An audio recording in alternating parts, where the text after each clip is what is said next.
अस्सलाम वालेकुम के नॉवेल्स पर आप सबको वेलकम।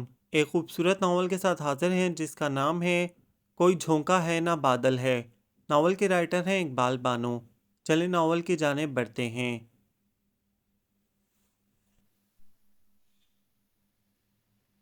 सुनो सैफी, ये दुपट्टे तो रंगवा लाओ। वो तकरीबन भागती हुई इसके करीब आई थी। वाट? हाँ, ये दुपट्टे। इसने शॉपर मोटरसाइकिल के हैंडल से बांधते हुए कहा। बस खड़े खड़े रंगवा लाना। 2 रुपए फी दुपट्टा ज़्यादा लेंगे और रंग देंगे। कुल 7 दुपट्टे हैं। लेकिन क्या ये सारे तुमने आज ही ओढ़ने हैं? सैफी फूला हुआ शॉपर देखकर हैरत से पूछ रहा था। 3 मेरे हैं और एक एक रबिया, अर्शिया, मोना और ताबी का है। इसने इंतहाई बेनियाजी से बताया। अच्छा खासा वक्त लेगा। और तुम्हें तो पता है कि मैं इफ्तिखार की तरफ जा रहा हूँ। मुझे देर हो रही है, तो मुख्तार को भेज दो। इफ्तिखार के पास गप्पे मारने ही तो जाना है ना। दुपट्टे रंगवा कर चले जाना, वो बोली। हो सकता है मैं देर से आऊँ। शाम को तो घर आ ही जाओगे ना। कल रंगवा दूंगा, वो बोला। कल? वो ज़ोर से चीखी, जैसे कोई खौफनाक चीज़ देख ली हो। हाँ, क्या फ़र्क पड़ता है? फ़र्क पड़ता है। तुम्हें पता है आज नानो और नाना की वेडिंग एनिवर्सरी है, यानी इनकी शादी की सालगिरह की गोल्डन जुबली। वेली? सैफी के लहजे में हैरत थी। तुम्हें इल्म नहीं, पूरे 50 साल हो गए हैं इनकी शादी को, और आज हमने इस खसूसी मौके पर खसूसी इंतज़ाम किया है। मगर ये आज अचानक। लेकिन तुम्हें कैसे पता चला कि वो नाना के दोस्त हैं ना, कर्नल रहमत खान? वो एकदम चुप हो गई। हाँ हाँ, क्या हुआ इन्हें? हुआ कुछ नहीं। उन्होंने सुबह सुबह नाना को विश करने के लिए फ़ोन किया, मगर तब तक वो वॉक के लिए जा चुके थे। मेरे पूछने पर उन्होंने कहा कि भाई आज हल्ला गुल्ला करो, आज तो बड़ा मुबारक दिन है। कर्नल मुबारक की कैद बामुशक्कत को पूरे 50 बरस हो गए हैं, इसने बताया।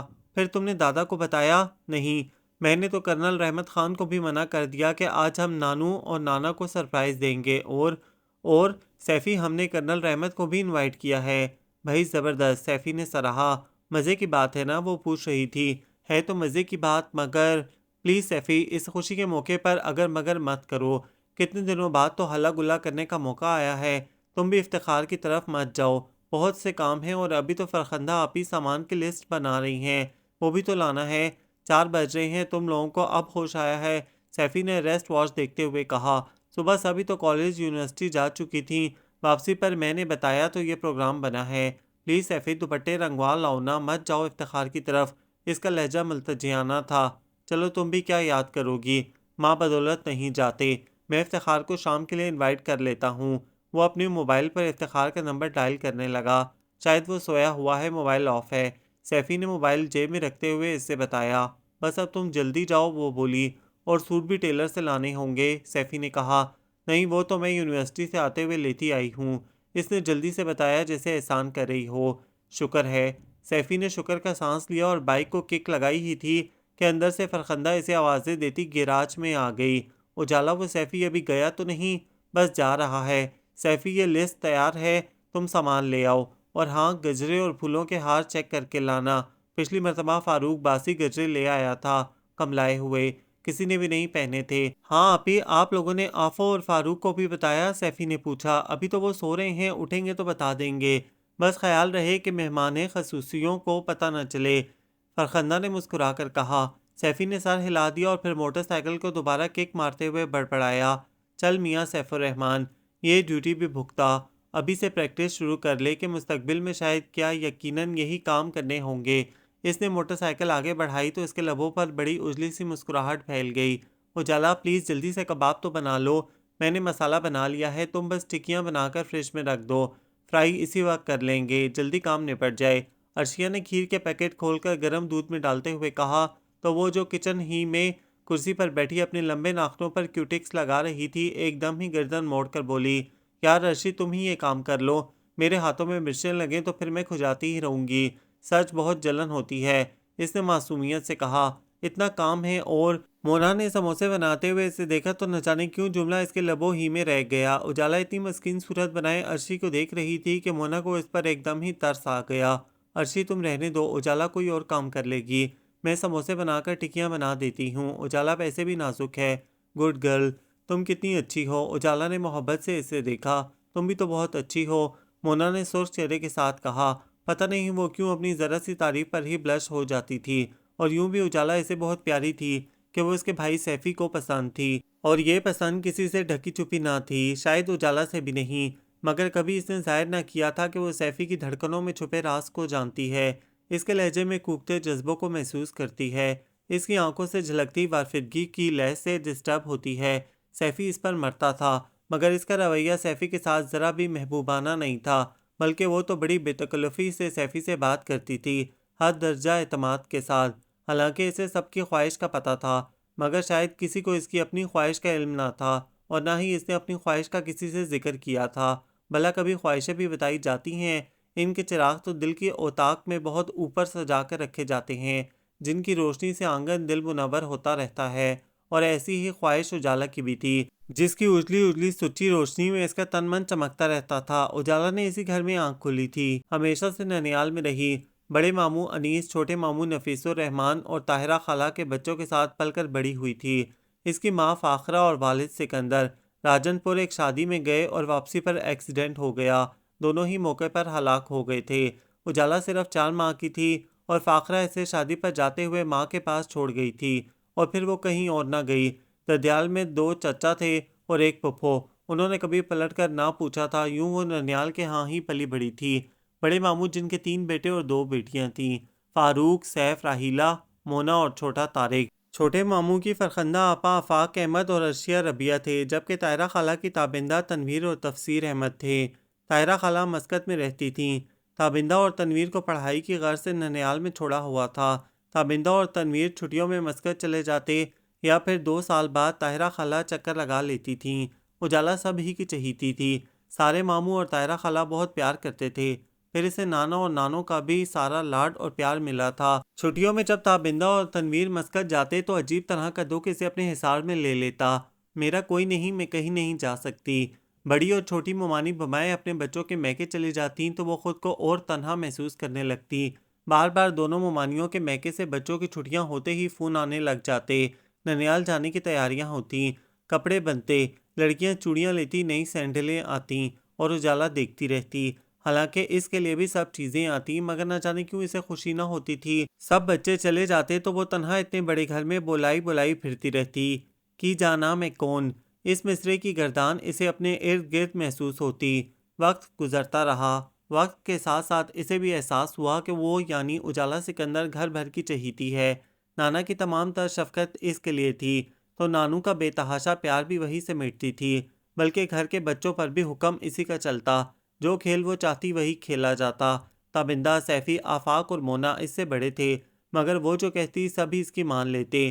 तनवीर ज़रा उखड़ मिजाज का था। एक रोज़ जब इसका दिल बैडमिंटन खेलने को चाह रहा था, मगर उजाला चाहती थी तनवीर इसके साथ कैरम खेले, और वह मुसलसल इनकार कर रहा था, तब सैफी ने कहा, आओ उजाला, मैं तुम्हारे साथ खेलता हूँ, नहीं तो मेरे साथ बैडमिंटन खेलोगे।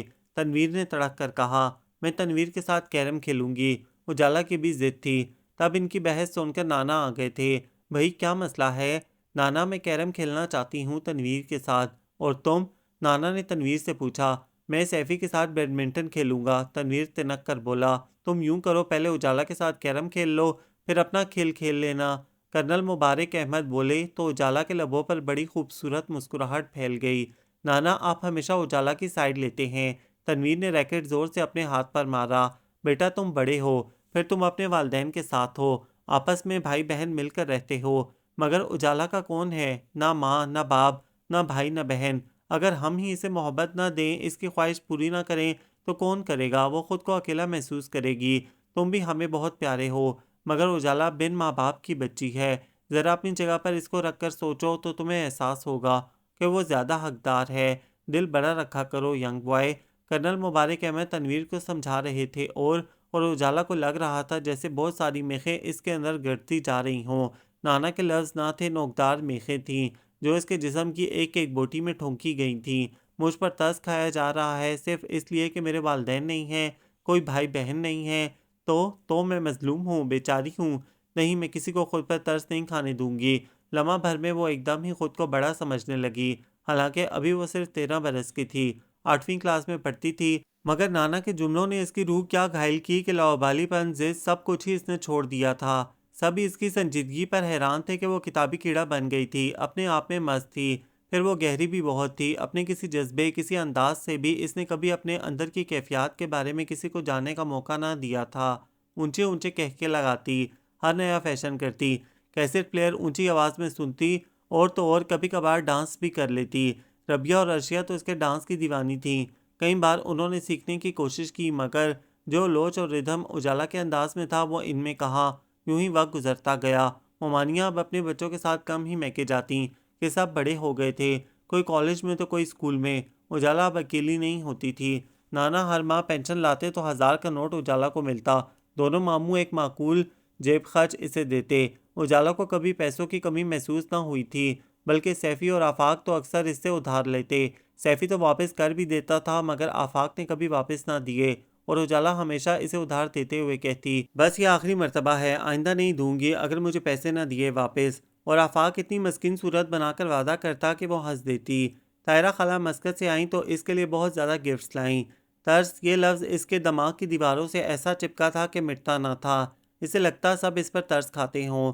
मगर जब इसने मैट्रिक और एफएससी में बोर्ड में टॉप किया तो इसे एहसास हुआ, नहीं, इसकी अपनी कोई हैसियत और अहमियत है, और इतनी सलाहियत इसमें है कि दूसरों को वो अपनी तरफ मुतवज्जा कर सके। फिर पता नहीं क्या दिमाग में खलल आया कि मेडिकल कॉलेज में दाखिला लेने के बजाय इसने यूनिवर्सिटी में ऑनर्स में दाखिला ले लिया, वो भी सहाफ़त में।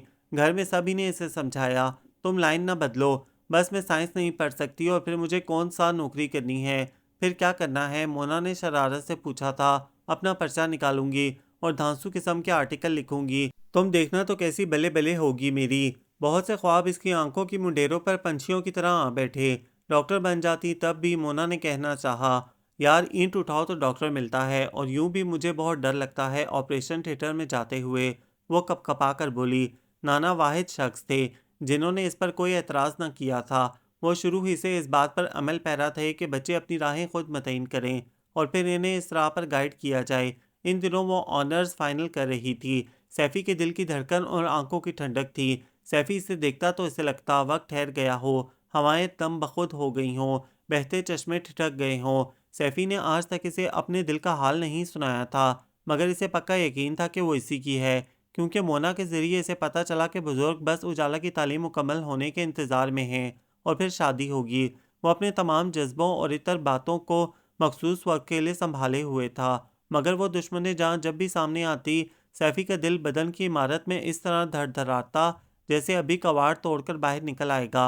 मगर इसे तो परवाह ना थी कि सैफ़ी के आंगन दिल में कोयल क्या कूक रही है, सैफ़ी की आंखों में कौन से ख्वाब सजे हैं, और वो इसकी हर बात क्यों मानता है। कभी कभी सबकी मोहब्बतों के बारे में सोचती तो इसे एहसास होता जैसे सब इस पर तरस खाते हों, बिन माँ बाप की बच्ची समझकर। तब वो कई दिन अपसेट रहती, इसकी रूह जख्मी कूंज की तरह कुर्लाती। या खुदा, औलाद से माँ बाप क्यों छीन लेता है, मुझसे क्यों छीना मामा को, पापा को। उजाला सिकंदर पता नहीं क्या बनती, इस कमी ने इसे न जाने क्या बना डाला है। वो घंटों ना मालूम क्या कुछ सोचती रहती, और जब कुछ समझ ना आता तो अपनी सुजुकी लेकर तन्हा निकल जाती, जो नाना ने पिछली बरस इसे ले दी थी, इस शर्त पर कि वो तेज नहीं चलाएगी। मगर जब इसका दिमाग उड़ता तो फिर गाड़ी उड़ाना कौन सा मुश्किल था। ए लड़कियों, तुम सब किचन में घुसी क्या कर रही हो? तुम्हारे पकवान कौन से अहम हो गए कि आज कर्नल साहब की चाय नहीं बनी? नानो बड़बड़ाती हुई किचन के दरवाजे पर आई ही थी कि वो सब दरवाजे में दीवार बनकर खड़ी हो गईं। आप जाएं दादो, आप जाएं, नानो की आवाज़ें थीं।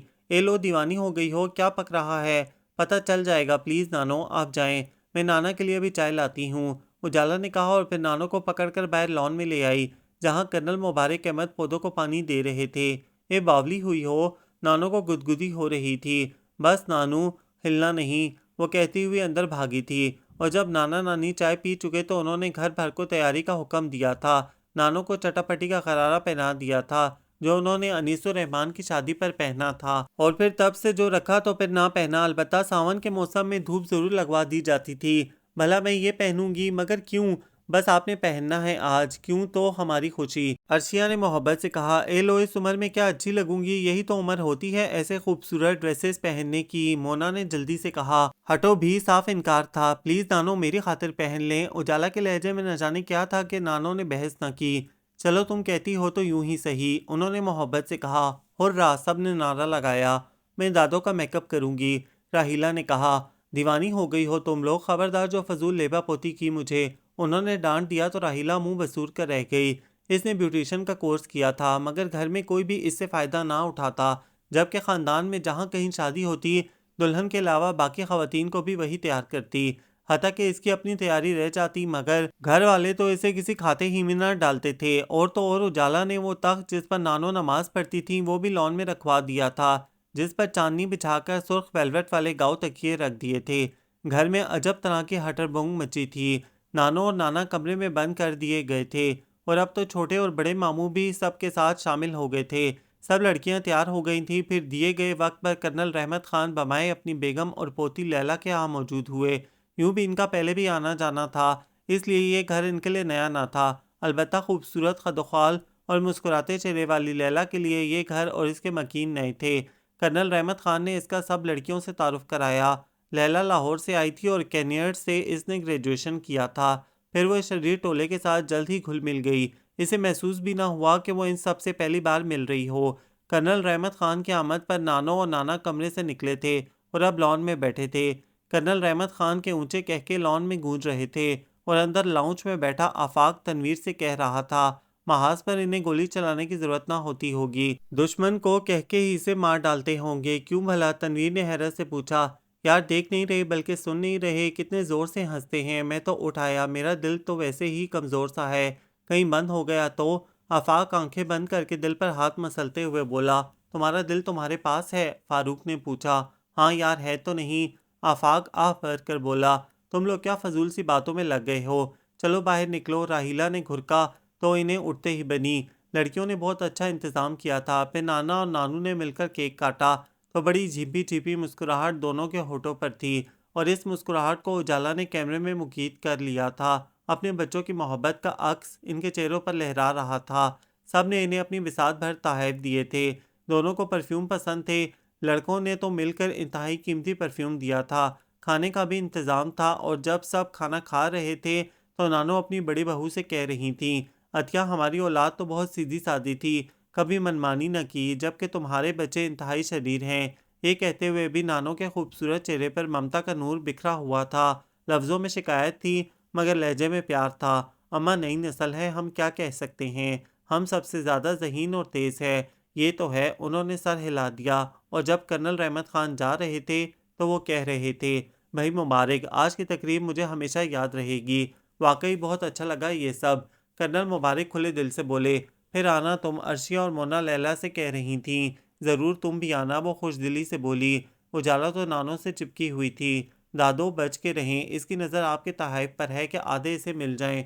आफाक ने शरारत से कहा। अपनी तरह समझ रखा है लालची, उजाला ने तिनक कर कहा। बेटा मजाक कर रहा है भाई, है ना? उन्होंने प्यार से उजाला को समझाना चाहा। वो पाँव पटक कर अपने कमरे में चली गई। वो सब लाउंज में बैठे टीवी देख रहे थे। रिमोट उजाला के हाथ में था और वो बार बार चैनल बदल रही थी। इसकी इस आदत से ताबिंदा को बड़ी कोफ्त होती और वो इसके साथ टीवी ही ना देखती थी। अब भी वो टीवी कम देख रही थी और फ़ोन पर लैला से बातें ज़्यादा कर रही थी। तभी सैफी लाउंज में दाखिल हुआ और सोफे पर तकरीबन गिरते हुए राहिला से बोला, भाई माँ बदौलत का रखते सफ़र बांधो के हम जाते हैं। कहाँ जाते हो? राहिला ने पूछा। बस जाना है, वो लहक कर बोला। भाई क्या सवात खान जा रहे हो? मोना ने मासूमियत से पूछा। वहाँ तो शादी के बाद जाते हैं, रबिया ने जल्दी से कहा। है ना भाई? इसने जल्दी से तस्दीक चाही। हाँ ये तो है। सैफी ने टीवी स्क्रीन पर नजरें जमाए बैठी उजाला की तरफ देखा। फिर कहाँ जा रहे हो? राहिला ने पूछा। 6 माह के लिए कोरिया जा रहा हूँ, कंपनी की तरफ से। तनवीर एकदम बोला। नहीं, अपने खर्च पे। ओ बेवकूफ़, भला कोरिया में घूमने फिरने जाऊँगा? सनती मुल्क में बंदा कुछ सीखने जाता है, आई समझ? आ गई। छोटा सा तो तुम्हारा दिमाग है, खाक समझ आई होगी। उजाला हंसी। तुम्हारा तो बड़ा दिमाग है ना, मेरे मुंह ना लगा करो। तनवीर तिनक कर बोला। 6 माह तो बहुत हैं भाई, अर्शिया ने फिक्रमंदी से कहा। लिटिल सिस्टर, काम जो है और यूं भी मेरी प्रमोशन हो जाएगी। इसने अर्शिया का सर थपकते हुए कहा। फिर मुझे क्या देंगे? जो तुम कहोगी। कब जाना है? कौन कहाँ जा रहा है? नानो लाउंज में दाखिल होते हुए बोली तो उजाला ने जल्दी से टीवी बंद कर दिया कि नानो तस्बीह पढ़ती फिर रही थीं। अपना सैफी कोरिया जा रहा है, आफाक ने कहा। क्यों? कंपनी की तरफ से। अच्छी बात है दादो, ये सब आपकी दुआओं के तुफैल है, वरना मुझसे सीनियर लड़के भी हैं मगर इनका नाम नहीं आया। हालांकि मुझे तो उम्मीद ही ना थी कि इस मर्तबा मेरा चांस होगा। वो दादो के कंधे से सर टिका कर बोला। अल्लाह ताला मेरे बच्चों को हर मैदान में कामयाब करे। अब तुम आ जाओ तो हम तुम्हारी शादी कर देंगे। शादी? सब एकदम चीखे। वो भी सैफी की। क्यों, मेरे बच्चे में क्या बुराई है? वो बोली। अभी तो ये बच्चा है, बड़ा तो होने दे दादो, फिर शादी करें। आफाक ने हंसकर कहा। चल शरीर, यही तो शादी की उम्र होती है। फिर खैर से बरसरे रोजगार है। बस फारूक और इसकी इकट्ठी शादी करेंगे। और दादो मेरी? आफाक मिनमिनाया और पुरशौक नजरों से ताबिंदा को देखने लगा। यूं भी इसकी पसंद किसी से ढकी छुपी ना थी। दादो मायनेखेज अंदाज में सर हिलाकर बोली। तेरी शादी तो सबकी करने के बाद करूंगी। क्यों? वो तिनक कर बोला। बस। आपको मुझसे क्या दुश्मनी है? वो तिनक कर बोला। तू मुझे सबसे ज्यादा प्यारा है ना, और प्यारी चीज तो दिल से लगा कर रखी जाती है। आप सैफी को प्यार करें। वो मुंह फुलाकर बोला। भाई ये तो दिल की बात है, तू मुझे सबसे प्यारा है। वो मोहब्बत से बोली। अच्छा प्यार है कि मुझे मेरे जायज हक से भी महरूम रखा जा रहा है। मैं भर पाया। आफाक के लहजे से परेशानी हुएदा थी। सब इन दोनों की नोक झोंक सुनकर महजूज हो रहे थे। तभी मुबारक अहमद आ गए तो सब इन्हें देखते ही खिसक गए। बस सैफी और राहिला बैठे थे, या फिर उजाला थी। कर्नल साहब, सैफी कोरिया जा रहा है। दादो खुशी खुशी इन्हें बताने लगी थी, और ये भी बता दिया कि सैफी वापस आए तो अब शादी कर दी जाए। और सैफी निहायत मोहब्बत पास नज़रों से उजाला को देखने लगा, जो टीवी देख रही थी। बे आवाज़ के अक्सर वो वॉल्यूम बंद करके सिर्फ तस्वीरें ही देखा करती थी, और ये इसकी बचपन की आदत थी। उजाला के मोबाइल की बिप बजी। इसने नंबर देखा और फिर एकदम फट पड़ी। तुम कहाँ गायब थे नोमी? सच में कितनी परेशान थी यार। सलाम दुआ किए बगैर शिकवे शुरू कर दिए तो ना करूं? क्या ये मेरा हक नहीं? तुम्हें तो सारे हक हैं जाने मन। वो लहजे में जज्बे समोकर बोला। इसके इस जुमले को सुनकर उजाला के दिल ने एक बीट मिस की थी। सुनो, मैं तुमसे अभी मिलना चाहता हूँ। अभी? क्यों? मैं उदास हूँ तुम्हारे लिए। और क्यों? इतने दिन उदास नहीं हुए, बहुत हुआ था। फिर देख रहा था कि तुम्हारे बगैर कितने दिन रह सकता हूँ। फिर देख लिया, हाँ, कि तुम तो हर घंटे में 600 मरतबा याद आती हो। झूठ। मेरे जज्बों का मजाक मत उड़ाओ, वरना वरना क्या कर लोगे? अभी 2 गवाह ले आऊंगा और निकाह पढ़वा लूंगा। मैं इतनी आसानी से मिलने वाली नहीं हूँ। वो लहक कर बोली। मुझे पता है तुम मुश्किल से मिलने वाली हो। के क्या? अच्छा तुम मिलो, मैं बहुत उदास हूँ। कहाँ? कैफेटेरिया आ जाओ। तुम यूनिवर्सिटी में हो? वो खुशी से चीखी। जी जनाब, आओ। तुम फ़ोन बंद करो तो मैं आऊँगी। बस तुम बातें करती हुई यहाँ तक आ जाओ। चलो अब मोहब्बत मत बिगाड़ो मुंह देखे की। दूर चले जाते हो तो फिर याद ही नहीं रहता कि कोई उजाला भी है। इसने शिकवा किया। याद तो हर पल रहता है। अच्छा तुम आओ तो। वो बोला। उजाला ने फ़ोन ऑफ कर दिया। इसके लबों पर बहुत खूबसूरत मुस्कुराहट बिखरी हुई थी। नोमान शाह इसकी ज़िंदगी में बाहर का झोंका बनकर आया था, और इसकी पूरी हस्ती पर छा गया था। वो इसके बगैर खुद को बहुत अधूरा और नामुकम्मल समझती थी। वो भी आम दिनों जैसा दिन था। उजाला के लिए बहुत फीका और एकदम बोर। छोटी मुमानी की बहन और बड़ी मुमानी की भावज इस्लामाबाद से आई हुई थीं। फरखंदा और रबिया इनके साथ मसरूफ़ थीं। फिर मोना भी तो दरख्शां और अफशा को कंपनी दे रही थी। उजाला एकदम ही पसपुस चली गई थी। इससे लगता जैसे इसकी कोई अहमियत ना हो। यूनिवर्सिटी से आने के बाद वो खाना खाकर अपने कमरे में घुस जाती। हालांकि दरख्शां और अफशा इसे बुलाती भी, मगर वो पता नहीं क्यों खुद को इनकी कंपनी में मिसफिट समझती थी। तभी तो शाम की चाय पीकर वो लॉन्ग ड्राइव पर निकल जाती थी। इस रोज़ भी वो हस्बे आदत बहुत तेज़ गाड़ी चला रही थी। तभी पब्लिक पार्क के करीब मोड़ काटते हुए इसने ज़ोर से ब्रेक लगाई। कि वो ऐसा ना करती तो सामने से आने वाला शख्स यकीनन कार से टकरा जाता। गालबन क्या, यकीनन वो जॉगिंग करने पार्क में आया था और अब वापस जा रहा था। मोहतरमा पहली बार गाड़ी चला रही हैं? ऐसी बात नहीं है। आपको पता है मोड़ पर गाड़ी की रफ्तार आहिस्ता कर लेते हैं। ये ट्रैफिक के असूलों में से एक असूल है। मुझे पता है, वो नखुद से बोली। फिर भी लाइल्म लोग गलती करें तो माफ़ की जा सकती है, और अगर एक बात का इल्म हो और फिर भी गलती की जाए तो इसकी सज़ा होती है। वो पुरशौक नज़रों से इसे देख रहा था। आप मुझे सज़ा देंगे? Of course. क्यों, आप कोतवाल शहर हैं? वो क्या होती है? होती नहीं, होता है। वो हंसी। इसकी हंसी का उजाला चारसू फैल गया था। तुम हंसती अच्छी लगती हो। वो जल्दी से बोला। मुझे पता है। वो नहायत एतमाद से बोली। वाकई, हालांकि कुछ खूबियों का लोगों को पता नहीं होता। मुझे अपनी सब खूबियों का पता है, और ख़राबियों का कोई नहीं। फरिश्ता हैं, अशरफुल मखलूक हूँ। वो एक अदा से बोली। अच्छा मिस्टर, अब ज़्यादा फैले मत, अपनी राह लें। मुझे ड्रॉप तो कर दें। आए कैसे थे? दोस्त के साथ आया था। अपनी सवारी नहीं है? नहीं। फिर तो मांगे तांगे पे गुजारा होगा। पब्लिक ट्रांसपोर्ट जिंदाबाद। कहाँ जाना है? जहाँ दिल चाहे उतार दीजिएगा। वो दूसरी तरफ आकर कार का दरवाज़ा खोल के फ्रंट सीट पर बैठ गया। एक पल को तो वो इसकी जुर्रत पर हैरान रह गई। डर गई हो? जी नहीं, आप कोई हवा हैं। लड़कियां तो डरती हैं आपसे, वो शरारत से बोली। नहीं, मर्दों से। मगर मैं सिर्फ अल्लाह ताला से डरती हूँ। Good girl. इसके लहजे में सताइश थी। अब बताएं जाना कहाँ है? मेन रोड पर गाड़ी लाते हुए वो पूछ रही थी। पहले मेरे साथ जूस पियो फिर। अच्छी ज़बरदस्ती है। ज़बरदस्ती नहीं, हमें भी नाज़ा होने दें। किस बात पर? भाई यही कि किसी खूबसूरत लड़की ने चंद लम्हे हमारे लिए निकाले। इसने उजाला की तरफ झुकते हुए कहा तो इसकी सांसें उजाला के चेहरे से टकराने लगीं। उजाला गड़बड़ा गई और फिर इसने लाखा पर गाड़ी रोकी। इसने ऑरेंज जूस का ऑर्डर दिया था। मुझसे तो पूछ लें कि मैं भी यही पीऊंगी। आज तो मेरी मेहमान है आप, और मेरी मर्जी होगी, आइंदा से आपकी मर्जी। आइंदा? वो हैरान थी। हाँ, हम आइंदा भी मिलेंगे। वजह? बस मेरा दिल चाहता है कि हम बार बार मिलें। लफ्ज़ों के अच्छे खिलाड़ी हैं हम, हर खेल के अच्छे खिलाड़ी हैं। बड़ा नाम है। नाम? ओह, नाम तो आपका मैंने पूछा नहीं। उजाला को यकदम याद आया। खाकसार को नोमान शाह कहते हैं और आपका नाम यकीनन रोशनी होगा। वो खासे यकीन से बोला। हैं? उजाला को हैरत हुई। है ना, नाम रोशनी तो नहीं मगर इससे मिलता जुलता ज़रूर है। यानी उजाला सिकंदर। मगर मैं तुम्हें रोशनी ही कहूँगा। वो जूस का सिप लेते हुए बोला। अच्छी ज़बरदस्ती है। नहीं, यूं कहो अच्छी दोस्ती है। इसने कहा तो उजाला हंस दी। इसे नुमान शाह से बात करके बहुत अच्छा लग रहा था। आज तक इस तरह इसने किसी मर्द से बात न की थी। अब बताएं कहाँ जाना है? इसी पार्क में जहाँ से तुमने मुझे उठाया था। क्या? वो चीखी। हाँ, मेरी गाड़ी वहीं खड़ी है।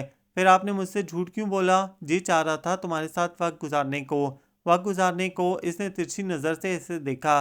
कहो तो ज़िंदगी भी गुजार सकता हूँ। बको मत, वो मुंह फाड़ कर बोली। So sorry. एकदम इसे एहसास हुआ था कि ये सैफ़ी या आफाक नहीं है। मुझे अच्छा लगा, नोमान शाह ने कहा, और जब वो वापस घर आई तो इसके पास नोमान शाह के बारे में खासी मालूमात थी। इसका अपना बड़ा बिजनेस था। शिप ब्रेकिंग की कंपनी थी और इसका ताल्लुक सिंध की फ्यूडल फैमिली से था। इसने उजाला को अपना मोबाइल भी दे दिया था कि वो इससे बात करना चाहता था। मगर तुम कैसे करोगे मुझे फ़ोन? भाई मेरे पास और भी मोबाइल है। अच्छा, इतने मोबाइल? ये तुम्हारे लिए है, कल ही लिया है। तुम्हें पता था कि आज मैं तुम्हें मिल जाऊंगी? मेरी छठी हिस्स कह रही थी कि मेरा आज लविंग डे है। चलो बदतमीज़। नुमान शाह के कहके में इसकी झिम्पी छिपी सी हंसी शामिल थी। और फिर बहुत जल्द ही उजाला और वो एक दूसरे के करीब आए थे। नुमान शाह अक्सर इससे मिलने यूनिवर्सिटी आ जाता था और रात को तो फ़ोन पर इनकी तवील गुफ्तगू होती ही थी। वो नुमान शाह की बातों की फवार में भीगती चली जाती। मदहोशियों ने इसके गिर्द हिसार कर लिया था। मोहब्बत का ये एहसास इसके लिए नया और अनोखा था। अपने मामलात में वो नहायत पक्की थी। इसने घर में किसी को भी अपनी और नुमान शाह की दोस्ती की हवा न लगने दी थी और तकरीबन 1.5 साल से वो अपनी मोहब्बत छुपाए हुए थी। हालांकि कहते हैं इश्क और मुश्क छुपाए नहीं छुपते, मगर इसने छुपा लिया था। या फिर ये भी बात थी कि इस पर घर वालों ने कभी इतना चेक ना रखा था, वरना तो इसमें आई हुई तब्दीली लम्हों में बता देती कि वो किन हवाओं में उड़ रही है।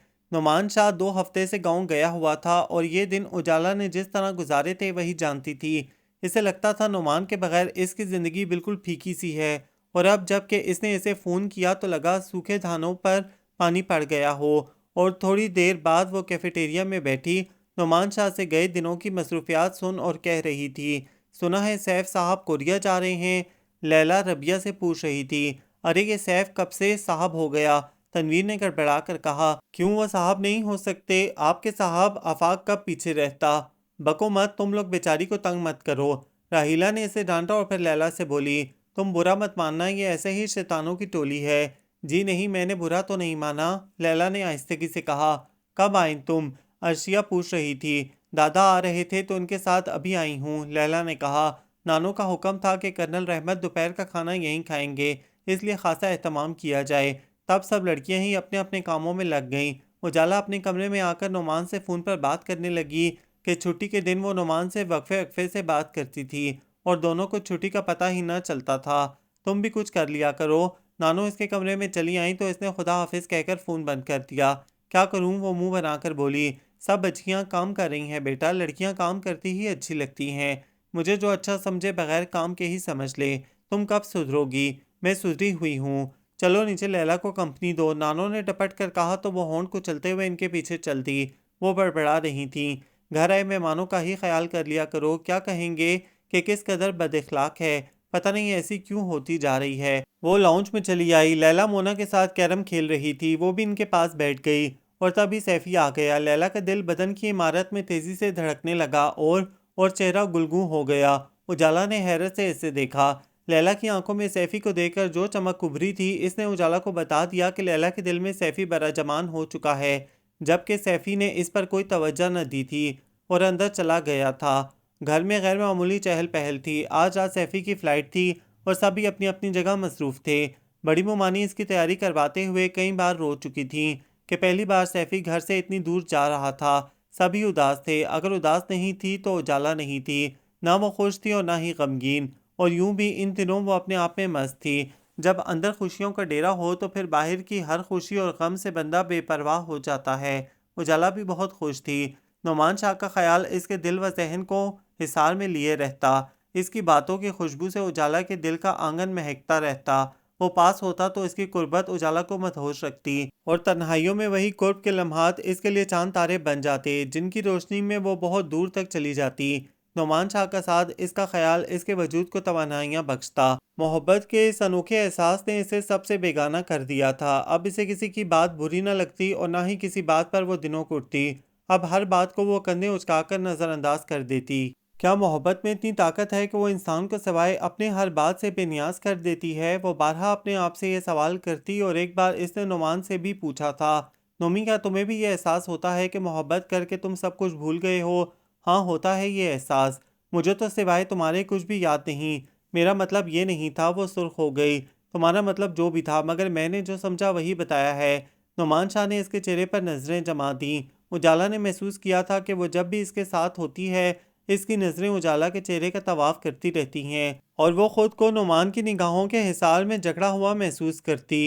इसे नुमान की नज़रों की गिरफ्त अच्छी लगती। इस वक्त भी वो पौधों को पानी देते हुए नुमान के ख्यालों में गुम थी। लबों पर बड़ी खूबसूरत मुस्कुराहट बिखरी हुई थी और आंखों में बेतहाशा चमक थी। बरामदे में सतून से टेक लगाए खड़ा सैफी इसे कितनी देर से देख रहा था। वो आप ही आप मुस्कुराती, कभी गुनगुनाती और फिर होंठ बींच लेती। ये उजाला बदल नहीं गई? इसने सोचा। कहाँ बदली है, वैसी ही है। तुमने कभी इतने गौर से नहीं देखा। इसके जहन ने राह दिखाई तो वो हंस दिया। हाँ, मैंने कब इसे इतने गौर से देखा है? मैंने तो कभी नहीं चाहा कि मेरे दिल का कोई जज्बा इस पर जाहिर हो, और ये सिर्फ इसलिए कि मैं शादी के बाद एकदम ही सारे जज्बे, सारी मोहब्बतें इसे दूंगा। इसकी सारी महरूमियों का अजाला कर दूंगा। मेरी धड़कनों की हर लय का नगमा सिर्फ उजाला के लिए ही तो है। तुमसे दूरी दुखी तो कर रही है, मगर ये मेरी मजबूरी है उजाला सिकंदर, कि मुझे अपना मुस्तकबिल भी तो बनाना है और फिर मेरा मुस्तकबिल तुमसे ही वाबस्ता है। ये तरक्की का मौका मैं गंवाना नहीं चाहता। और तभी गेट खुला था। कर्नल रहमत खान की स्याह होंडा अंदर दाखिल हुई। सैफी तो अपने ख्यालों से चौंका ही था। उजाला के हाथ से भी पाइप छूट गया। कर्नल रहमत खान कार से उतरे तो दूसरी तरफ से लैला भी उतरी। कर्नल रहमत ने सैफी को गले लगाया और बोले, भाई मुबारक ने बताया था कि आज तुम जा रहे हो, सोचा मिल ही आए। बहुत शुक्रिया, सैफी होले से बोला। हेलो, लैला ने केक सैफी को पकड़ाया। इसकी क्या ज़रूरत थी? थी ज़रूरत भाई। कर्नल रहमत ने हस्बे मामूल ज़ोरदार कहका लगाया। उजाला को देखकर लैला लॉन ही में चली आई, जबकि सैफी कर्नल रहमत के साथ अंदर चला गया था। पौधों को पानी दिया जा रहा है। लैला ने इसे मुखातिब किया। हाँ, ये मेरी हॉबी है। कैसी हो? उजाला ने कहा। ठीक हूँ। सैफी जा रहे हैं तो सभी उदास होंगे। लैला ने पूछा। जाहिर है, मगर मैं तो नहीं हूँ। क्यों? लैला ने पूछा। भाई, हर किसी को अपने ब्राइट फ्यूचर के लिए तगदो करनी चाहिए, और सैफी को अच्छा चांस मिला है। अब घर वालों की उदासी के लिए वो ये चांस मिस तो नहीं कर सकता। उजाला ने कहा। करना भी नहीं चाहिए। लैला ने इसकी बात से इत्तेफाक किया। तभी मोना और अर्शिया आ गईं। अरे लैला, तुम बाहर ही रुक गई? हाँ, ज़रा उजाला से गपशप कर रही थी। लैला ने अपने सिल्की बालों को झटके से पीछे किया, फिर वो अर्शिया के साथ अंदर चली गई। तुम भी आओ ना, लैला ने इससे कहा। आती हूँ, उजाला ने कहा, और फिर वो काफ़ी देर यूं ही लॉन में पानी का छिड़काव करती रही। हता के कर्नल रहमत और लैला जाने के लिए बाहर निकले तो दिन मगरिब की पनाहगाहों में छुपने की कोशिश कर रहा था। लगता है तुम हमारे साथ बैठना नहीं चाहती, लैला ने जाते जाते शिकवा किया। अरे नहीं, बस मैंने आज सारे पौधों और बेलों को पानी दिया है। माली कहीं रोज से आया नहीं ना, और आप लोग जा रहे हैं खाना खा के जाते। नहीं, हम अवैस अंकल के यहाँ इनवाइट हैं, लैला ने कहा। नानो और नाना इन्हें सी ऑफ करने बाहर आए थे। बाकी घर के अफराद भी बाहर आ गए थे। तभी आहिस्ता से उजाला ने ताबिंदा से कहा, ये लैला की आमद कुछ ज़्यादा नहीं हो गई? चुप करो, ताबिंदा ने इसे घुरका। उजाला ने देखा लैला बड़ी मीठी मीठी नज़रों से सैफी को देख रही थी। लगता था जैसे आंखों के रास्ते दिल में उतार रही हो। और लैला की इस हरकत पर उजाला मुस्कुरा दी। तो लैला बेगम, तुम्हारे अंदर भी ख्वाहिशों ने उधम मचाना शुरू कर दिया है।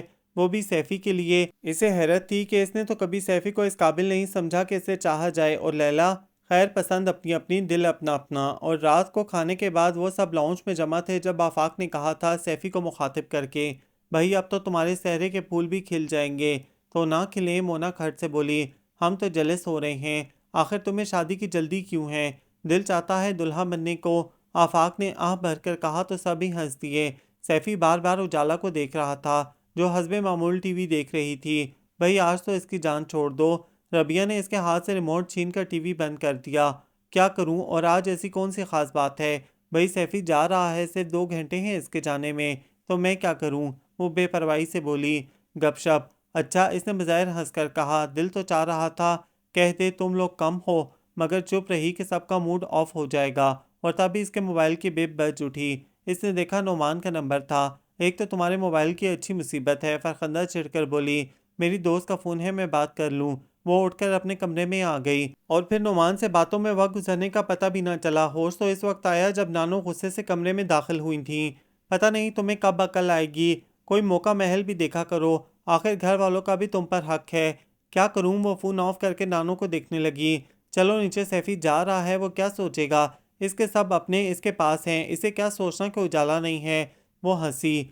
तुम भी तो अपनी हो, वो बोली। पता नहीं, इसने शाने उचकाए और फिर नानो के साथ नीचे आ गई जहां वाकई सैफी जाने को बिल्कुल तैयार खड़ा था। अच्छा भाई उजाला, कहा सुना माफ करना, और जो उधार है आकर चुका दूंगा। वो उजाला को देखकर खुशदिली से बोला, शुक्र है कुछ अरसे के लिए तो उधार के चक्कर से जान छूटी। उजाला ने कहा तो वो हंस दिया। नाना और मामू इसे छोड़ने जा रहे थे। खवातीन में से कोई भी ना गया और इसके जाने के बाद उदास ही हो गईं। उजाला से ये अलमिया सीन ना देखा गया और वह अपने कमरे में आ गई।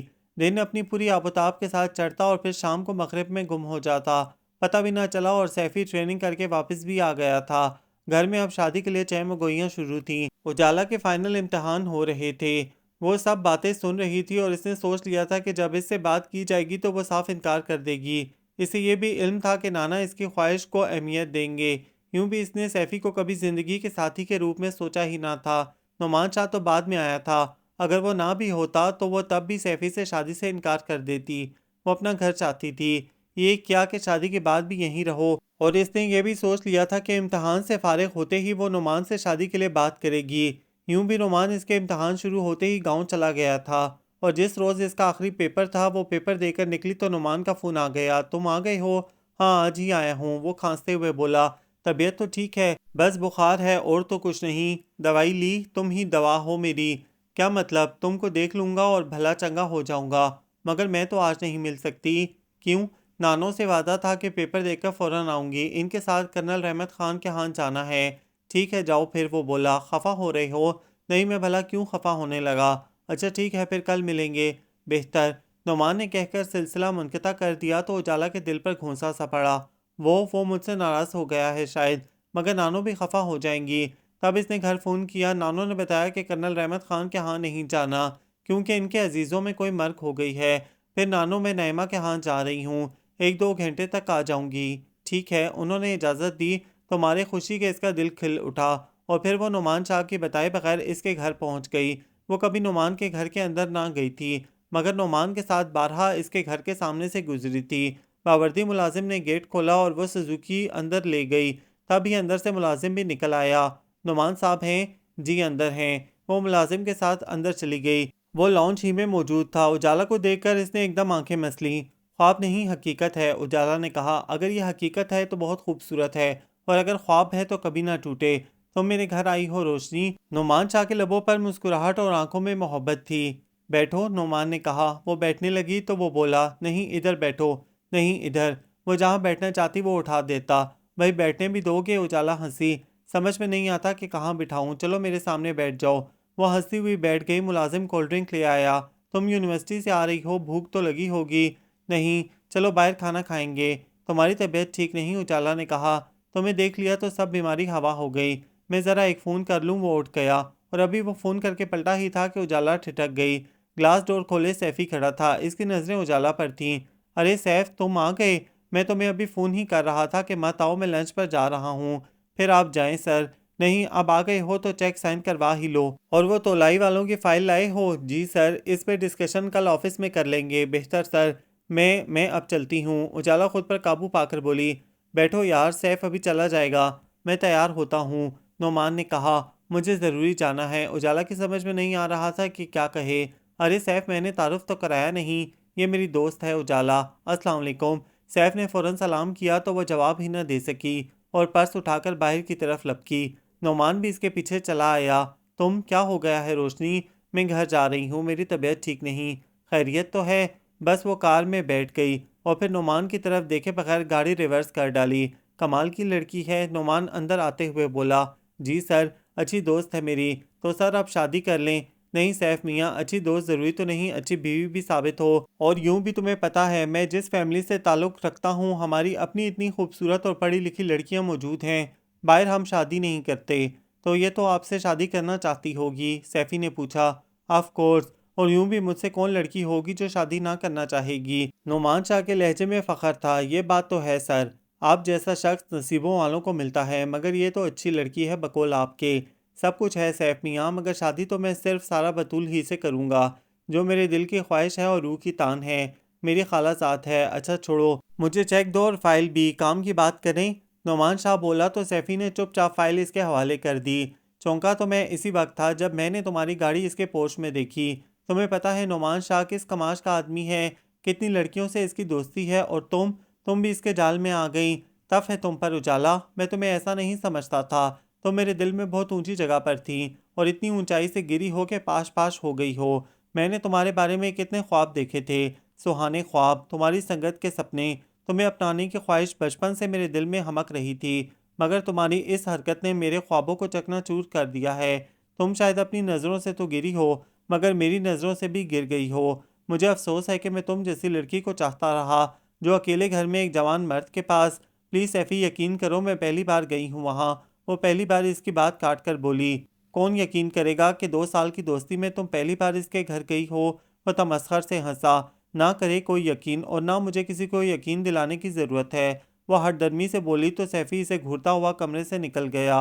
और इसी रोज़ शाम को इसने नोमान शाह को फ़ोन पर कहा था, नोमी तुम अपने वालिदैन को हमारे यहाँ भेजो। क्यों? क्योंकि नानो मेरी शादी करना चाहती हैं। तो कर लो। नोमी तुम घर वालों को भेजोगे तो? देखो रोशनी, तुम मेरी बहुत अच्छी दोस्त हो, मगर मैं शादी करके अच्छी दोस्त खोना नहीं चाहता। व्हाट? हाँ, मैं ताउम्र तुम्हें दोस्त की हैसियत से चाह सकता हूँ, मगर नोमान शाह, साफ साफ बात करो। भाई तुम समझो ना, मुझे बताओ तुम मुझसे शादी करोगे या नहीं? नहीं। वो भी शायद फाइनल करना चाहता था। ठीक है, नहीं तो फिर नहीं, आइंदा मुझसे बात मत करना। उजाला ने सिलसिला मुनक़ता कर दिया। दिल तो चाहा बहुत कुछ सुनाए, याद दिलाए, मगर बिछड़ते हुए वो कोई कमीनगी नहीं करना चाह रही थी। और फिर वो तमाम रात इसने अपनी मोहब्बत को दफना कर इस पर आंसू बहाने में गुजारी, और सुबह इसके लिए और अजाब लाई थी जब इसे पता चला था कि सैफी ने इससे शादी से इनकार कर दिया है। नफीस मामू ने इसे घर से निकालने की धमकी दी थी। ये बातें इसे ताबिंदा ने बताई थीं। वो खुद को मुजरिम महसूस कर रही थी। इस रोज़ वो अलमारी में अपने कपड़े दुरुस्त करके रख रही थी कि सैफी दरवाजे पर दस्तक देकर अंदर आ गया। मुझे कुछ कहना है उजाला। क्या? देखो उजाला, मुझे ये घर, इसके मकीन बहुत प्यारे हैं। मैं यहाँ से कहीं और जाने का तस्वर भी नहीं कर सकता, जबकि अबू ने कहा है मैं ये घर छोड़कर चला जाऊँ। दूसरी सूरत में तुमसे शादी कर लूँ, और मुझे इनकी ये दोनों बातें कबूल नहीं। सैफी, उजाला, तुम्हें मैंने बहुत चाहा, इतना कि तुम शायद तस्वर भी ना कर सको।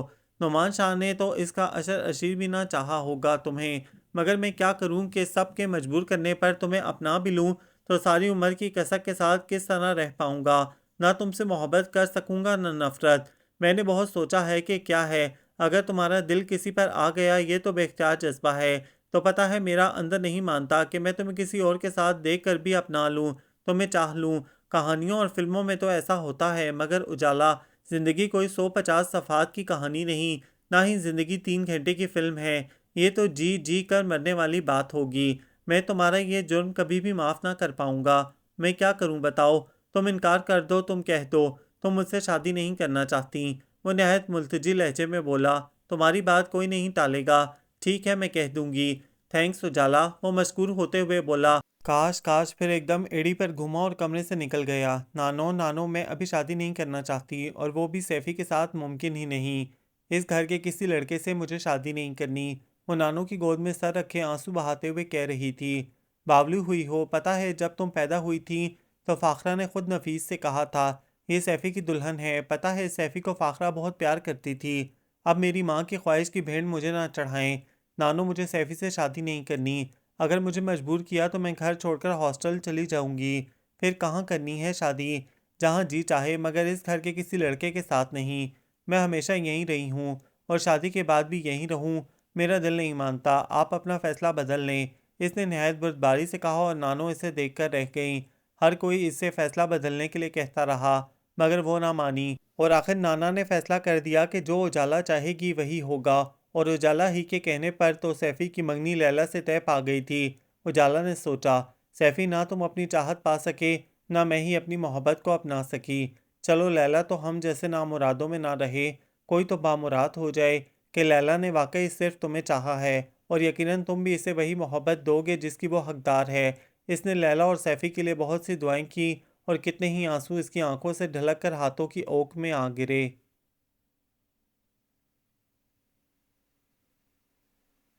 ये नावल आप सबको कैसा लगा, कमेंट्स में अपनी राय ज़रूर दें, हमें इंतज़ार रहेगा। हमारे चैनल को लाइक करें, शेयर करें, सब्सक्राइब करें।